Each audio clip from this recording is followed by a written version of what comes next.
Hello students and welcome back to my channel math solutions with Rose ma'am. और आज हम अपनी worksheet का कक्षा 9th की वर्कशीट नंबर 11 करेंगे, जिसकी डेट है आपकी 30 जुलाई 2021। और हिंदी मीडियम की हम वर्कशीट करने जा रहे हैं, जिसका जो हमारा आज का विषय है, पाठ का नाम है परिमाप और क्षेत्रफल। तो सबसे पहले परिमाप क्या होता है उसके बारे में हम जानते हैं। इसकी परिभाषा देखते हैं। परिभाषा से ही हमें समझ में आएगा कि जो परिमाप होता है वो क्या होता है।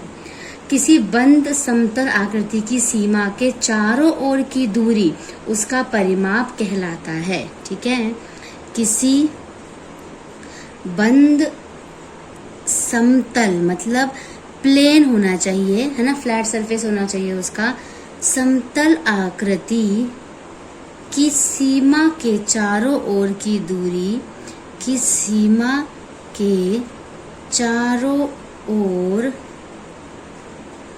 की दूरी जो है वो आपकी परिमाप कहलाती है। ठीक है, उसका परिमाप कहलाती है। तो ये हो गया आपका। उसके बाद अब है क्षेत्रफल। क्षेत्रफल किसे कहते हैं, क्षेत्रफल क्या होता है, ठीक है, इसकी परिभाषा देख लेते हैं। क्षेत्रफल है किसी बंद समतल आकृति, सेम वही है, किसी बंद समतल आकृति, उसमें भी समतल आकृति थी, इसमें भी समतल आकृति है, द्वारा घेरे हुए, इसमें ये दे रखा है द्वारा घेरे हुए क्षेत्र को उसका क्षेत्रफल कहते हैं। घेरे हुए क्षेत्र को उसका क्षेत्रफल कहते हैं। तो अब हमने यहाँ पे सीख लिया परिमाप क्या होता है और क्षेत्रफल क्या होता है। ठीक है, अब हमें यहाँ पे 4 क्वेश्चन दे रखे हैं और 4 क्वेश्चन में हमें बताना है कि उसमें वो परिमाप निकाल रहा है या क्षेत्रफल निकाल रहा है। तो जैसे आंसर नंबर 1 ऑलरेडी आपको दिया हुआ है, मैं पढ़ लेती हूँ। उसका आंसर ऑलरेडी दिया हुआ है। रिक्त स्थान में अपना उत्तर लिखिए। एक श्यामपट्ट कितनी जगह घेरता है, तो श्यामपट्ट होता है ब्लैक बोर्ड, कितनी जगह घेरता है, इसका मतलब उसका हमें क्या निकालना है, क्षेत्रफल, क्योंकि जगह घेर रहा है तो जगह घेरने के टाइम पे हमें क्षेत्रफल निकालना होता है। दूसरा दे रखा है इसमें, एक आयताकार फूलों की क्यारी के चारों ओर बाण लगाने के लिए आवश्यक तार की लंबाई, जब लंबाई ज्ञात करनी होती है तार की या किसी की भी और पूरी बाउंड्री देखी जाती है तो हम उसको परिमाप कहते हैं। तो यहाँ पे हमें निकालना है बेटा परिमाप। तीसरा देखिए, एक तिकोना पार्क के चारों ओर 2 बराबर चक्कर लगाने पर आप कितनी दूरी तय करेंगे। तो तिकोना पार्क है, जैसे पार्क है तो इसके चारों तरफ दूरी अगर हम चक्कर लगा रहे हैं तो ये भी इसकी बाउंड्री हो गई, इसका मतलब ये भी आपका परिमाप हो गया। तो तीसरा भी जो है वो आपका क्या है, परिमाप। ठीक है, अब हम देखते हैं अपना चौथे का आंसर क्या है। चौथा है हमारा, एक आयताकार स्विमिंग पूल को ढकने के लिए आपको कितने प्लास्टिक शीट की आवश्यकता है। तो स्विमिंग पूल को अगर हमें ढकना है, कवर करना है, इसका मतलब हमें उसका एरिया पता होना चाहिए कि उसमें एरिया कितना, तभी हम टाइल की संख्या बता पाएंगे। तो इसमें हमें निकालना है क्षेत्रफल। तो जो चौथा है उसका आंसर है आपका क्षेत्रफल। ठीक है, अब हमें जैसे हमने परिमाप और क्षेत्रफल के बारे में देखा, अब हम परिमाप, आयत का परिमाप, वर्ग का और त्रिभुज का परिमाप सीखेंगे। फिर क्षेत्रफल भी आयत का, वर्ग का और त्रिभुज का क्षेत्रफल सीखेंगे। ठीक है, इसके लिए हम इधर दूसरी शीट पे चलते हैं। अब हम सबसे पहले आयत का क्षेत्रफल, इसका हम फॉर्मूला देख लेते हैं क्या होता है आयत का क्षेत्रफल। अब आयत का क्षेत्रफल जो है इसका फॉर्मूला आपका लंबाई गुणा चौड़ाई होता है, मतलब कि लेंथ इनटू ब्रेड्थ, लंबाई गुणा चौड़ाई। ठीक है, अब और आयत का जो परिमाप है उसका फॉर्मूला क्या होता है, 2 ब्रैकेट लंबाई प्लस चौड़ाई, ये होता है 2 ब्रैकेट L प्लस B या फिर लंबाई प्लस चौड़ाई होता है। ठीक है, ये दोनों फॉर्मूले हमें याद करने हैं। और एक एग्जाम्पल दिया हुआ है यहाँ पे, इस तरीके से आयत दिया हुआ है। आयत में ऐसे तो 3 भागों में बांटा है आयत को, और ऐसे करके 5 भागों में बांटा हुआ है। ठीक है, तो ये 3 सेंटीमीटर है आपका और ये है क्या है, 5 सेंटीमीटर। अब हमें इसका क्षेत्रफल निकालना है, तो क्षेत्रफल निकाल लीजिए इसका आयत का। तब आप क्षेत्रफल निकालोगे तो फॉर्मूला क्या होगा, लंबाई गुणा चौड़ाई हो जाएगा। तो लंबाई किसकी है इसकी 3 और चौड़ाई कितनी है इसकी 5, इसको मल्टीप्लाई कर दीजिए, गुणा कर लीजिए, 3 पंजे 15 हो गया, तो 15 सेंटीमीटर स्क्वायर। स्क्वायर की जगह आप वर्ग भी लिख सकते हो, नहीं तो सेंटीमीटर स्क्वायर भी डाल सकते हो ऐसे, ठीक है। अब इसी का परिमाप निकालना है। जब आप परिमाप निकालोगे इसका, तो परिमाप का फॉर्मूला होता है 2 ब्रैकेट L प्लस B होता है, ठीक है। तो 2 की जगह तो 2 आ गया, लंबाई प्लस चौड़ाई, लंबाई थी आपकी 3, चौड़ाई थी आपकी 5, इसको प्लस कर दीजिए, 2 और 3 और 5 को प्लस किया 8, और 8 दूनी कितना हो गया 16 सेंटीमीटर। इसमें स्क्वायर नहीं आएगा क्योंकि ये परिमाप है, परिमाप में कभी भी वर्ग नहीं आता, स्क्वायर नहीं आता, क्षेत्रफल में आता है। जब हम क्षेत्रफल निकालते हैं तब आता है, वरना नहीं आता। अब हम जैसे हमने आयत का सीखा, इसी तरीके से हम वर्ग का क्षेत्रफल और वर्ग का परिमाप सीखेंगे। चलो, अब है हमारा दूसरा है वर्ग का क्षेत्रफल। वर्ग मतलब हिंदी में हम क्या बोलते हैं, उसको स्क्वायर बोलते हैं। तो वर्ग का क्षेत्रफल होता है भुजा गुणा भुजा होता है, ठीक है, साइड मल्टीप्लाई साइड। ऐसे ही वर्ग का परिमाप ये होता है 4 गुणा भुजा होता है, क्योंकि 4 साइड्स होती है ना स्क्वायर की, वर्ग की, तो 4 गुणा भुजा होता है। तो ये 2 फॉर्मूले आपको याद करने हैं। अब एक फिगर दे रखी है आपको वर्ग की, ये वर्ग है, ठीक है। इसमें इस तरीके से भी 3 होते हैं और इस तरीके से भी 3 है। ये भी 3 सेंटीमीटर है, ये भी 3 सेंटीमीटर है, हर जगह इसमें यहाँ पे सब 3 सेंटीमीटर है, ठीक है, क्योंकि वर्ग जो है वो उसकी हर भुजा की लंबाई जो होती है वो सेम होती है।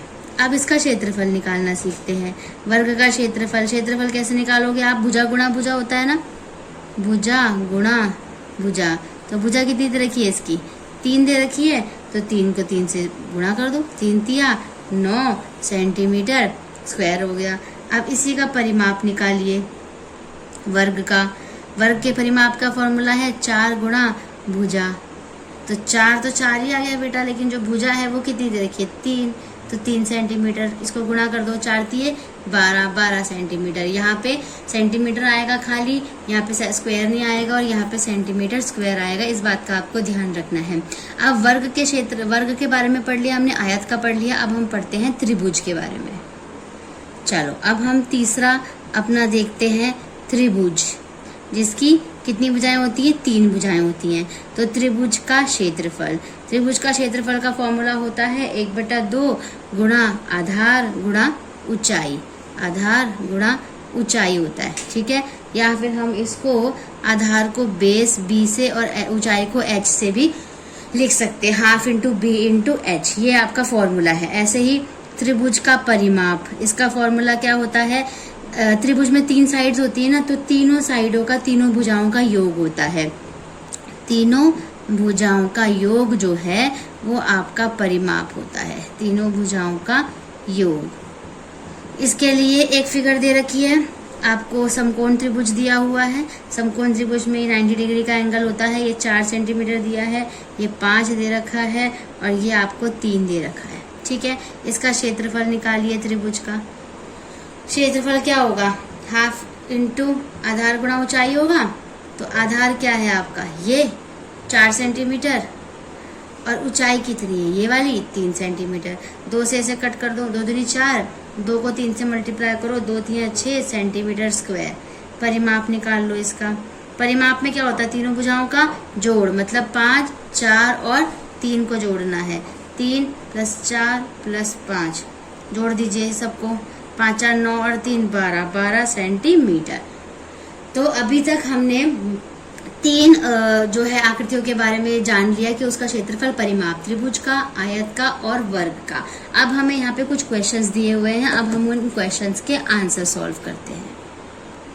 तो चलिए, पहला जो प्रश्न है आपका, क्वेश्चन नंबर 1 जो है वो दिया हुआ है, दी गई आकृतियों का परिमाप और क्षेत्रफल ज्ञात कीजिए। तो आपको ये आकृति दे रखी है, वर्ग दिया हुआ है, जो कि यहाँ पे 4 सेंटीमीटर है इसका। तो 4 सेंटीमीटर मतलब सारे 4 सेंटीमीटर होंगे, ठीक है। तो इसका परिमाप निकालना है और क्षेत्रफल निकालना है। तो पहले परिमाप निकालोगे, तो भी हमने पीछे क्या पढ़ा था, परिमाप का फॉर्मूला क्या होता है, 4 गुणा भुजा होता है। तो 4 गुणा भुजा आपको कितनी दे रखी है, 4 सेंटीमीटर। इसको गुणा कर लीजिए, 4 चौक 16 हो गया, 16 सेंटीमीटर आ गया। ऐसे इसी का क्षेत्रफल निकालिए। क्षेत्रफल का फॉर्मूला क्या पढ़ा था हमने, वर्ग का भुजा गुणा भुजा पढ़ा था। तो भुजा कितनी दे रखी है, 4 सेंटीमीटर दे रखी है। 4 को 4 से मल्टीप्लाई कर लो, 4 चौक 16 सेंटीमीटर स्क्वायर। हो गया ये फर्स्ट पार्ट इसका, क्वेश्चन नंबर 1 का। सेकंड पार्ट जो है क्वेश्चन नंबर 1 का, इसमें आयत दिया हुआ है। आयत की जो चौड़ाई है वो 3 सेंटीमीटर और जो लंबाई है वो 2 सेंटीमीटर, और जो आयत है उसका परिमाप निकालना है। तो परिमाप जो है आयत का वो क्या होता है, 2 ब्रैकेट L प्लस B होता है, लंबाई प्लस चौड़ाई होता है। तो 2 की जगह 2, लंबाई हो गई आपकी 2 और चौड़ाई हो गई आपकी 3। तो 2 की जगह 2, 2 और 3 कितने हो गए, 5। 5 को 2 से गुणा कर लीजिए, कितना आ गया, 10 सेंटीमीटर। यस, अब इसका क्षेत्रफल निकाल दीजिए बेटा। क्षेत्रफल आप किस तरीके से निकालेंगे, फॉर्मूला होता है आपका लंबाई गुणा चौड़ाई होता है। तो लंबाई है आपकी 2, चौड़ाई है आपकी 3, इसको गुणा कर लीजिए, 2 तिया 6 सेंटीमीटर स्क्वायर। तो सेकंड वाली जो फर्स्ट क्वेश्चन का सेकंड फिगर था, आयत दिया था, इसको भी हमने सॉल्व कर दिया। अब हम चलते हैं, हमें एक त्रिभुज दिया हुआ है इसकी प्रैक्टिस करने के लिए, त्रिभुज दिया है। तो अब हम त्रिभुज का देख लेते हैं। तो थर्ड पार्ट है हमारा त्रिभुज का। त्रिभुज का जो फिगर है वो ऐसे दे रखी है, ठीक है, और जो इसकी साइड है वो ये 5 दे रखी है, ये भी 5 दे रखी है, और ये 6 दे रखी है, और जो ऊंचाई है इसकी ये 4 दे रखी है, ठीक है। अब परिमाप क्या होता है त्रिभुज का, अभी हमने सीखा था, सभी भुजाओं का योग, मतलब 5 + 5 + 6, 5 + 5 + 6 प्लस कर दीजिए, कितना हो गया, 16 सेंटीमीटर। ये हो गया परिमाप। क्षेत्रफल निकालिए इसका त्रिभुज का। क्या फॉर्मूला होता है, half into B into H होता है ना। तो हाफ की जगह हाफ, बेस कितना है, ये वाला होता है 6, और एच कितना होता है, ऊंचाई कौन सी होती है, ये जो मैंने आपको बताई 4। 2 तिया 6 कट गया, 3 को 4 से करिए, 3 चौक 12 सेंटीमीटर स्क्वायर आ गया। ये हो गया आपका क्षेत्रफल। अब हम चलते हैं क्वेश्चन नंबर 2 पे। हमारा प्रश्न नंबर 2 क्या है वो पढ़ते हैं। एक वर्गाकार पार्क का क्षेत्रफल ज्ञात कीजिए। क्षेत्रफल निकालना है हमें वर्ग का, ठीक है, क्वेश्चन मार्क डाल देते हैं यहाँ पे, जिसका परिमाप 320 मीटर है, और जो परिमाप है इसका वो कितना दे रखा है, 320 दे रखा है, ठीक है। तो पहले हम ना परिमाप का फॉर्मूला लगाते हैं वर्ग का। तो जो परिमाप होता है, यहाँ पे हमने लिखा परिमाप, और इसका हमने लगाया फॉर्मूला 4 गुना क्या होता है, भुजा। तो 320 तो परिमाप की जगह आ गया, और यहाँ पे आ गया 4 गुना भुजा आ गया, ठीक है। 320 इधर ही रहा, और ये 4 जो है वो नीचे आ जाएगा इधर इसके, और ये हो गया भुजा। डिवाइड कर दीजिए, इसको भाग कर दीजिए, 4 अट्ठे 32 और 0, तो 80 आ गई आपकी भुजा, ठीक है। अभी तो भुजा आई है सिर्फ, अब आपको क्या निकालना है, क्षेत्रफल निकालना है। तो अब क्षेत्रफल निकालते हैं। आपकी जो भुजा थी वो आ गई थी 80, ठीक है, 80 सेंटीमीटर। अब क्षेत्रफल निकालिए। तो वर्ग जो होता है उसका क्षेत्रफल क्या होता है आपका, भुजा गुणा भुजा होता है। तो एक 80 दे रखा है, दूसरा कितना हो गया, 80 हो गया। इन दोनों को गुणा कर लीजिए, 8 अट्ठे 64 होता है, 2 0 लगा दीजिए, सेंटीमीटर स्क्वायर, बस है ना, सिंपल। खत्म हो गया हमारा क्वेश्चन नंबर 2। अब हम चलते हैं हमारे क्वेश्चन नंबर 3 पे, जो कि इसका आखिरी क्वेश्चन है इस वर्कशीट का। एक आयताकार भूखंड की चौड़ाई ज्ञात कीजिए यदि इसका क्षेत्रफल 440 हो। तो आयत का क्षेत्रफल आपको दे रखा है कितना, 440 सेंटीमीटर स्क्वायर दे रखा है, और लंबाई जो है, लेंथ जो है वो दे रखी है 22 मीटर, और निकालना क्या है, आपको चौड़ाई निकालनी है, ठीक है, चौड़ाई मतलब ब्रेड्थ निकालनी है। तो फॉर्मूला लिख लीजिए, क्षेत्रफल आयत का क्या होता है, लंबाई गुणा, यस, लंबाई गुणा चौड़ाई। तो लंबाई पता है आपको 22, आयत का क्षेत्रफल पता है 440, चौड़ाई नहीं पता, ठीक है। तो 440 बटे में ये आ गया 22, और यहाँ पे आ गया b, इसे कट कर दीजिए, 22 दूनी 44, 0, तो कितना आपका चौड़ाई आ गई, यस, 20 सेंटीमीटर आपकी चौड़ाई आ गई। तो इसी के साथ हमारी जो आज की वर्कशीट है ये हमने कंप्लीट कर ली, सारी की सारी सॉल्व कर ली। आई होप आपको ये वीडियो अच्छे से समझ आया होगा, सारे सवाल की जो एक्सप्लेनेशन है वो भी आपको अच्छे से समझ आई होगी। तो आप प्लीज़ इस वीडियो को लाइक करना मत भूलिएगा, और अपने दोस्तों के साथ शेयर करना मत भूलिएगा, और अगर आप मेरे चैनल पर नए हैं तो आप चैनल को सब्सक्राइब करना मत भूलिएगा। Thank you students for watching this video. मिलते हैं नई वर्कशीट के साथ नई वीडियो में।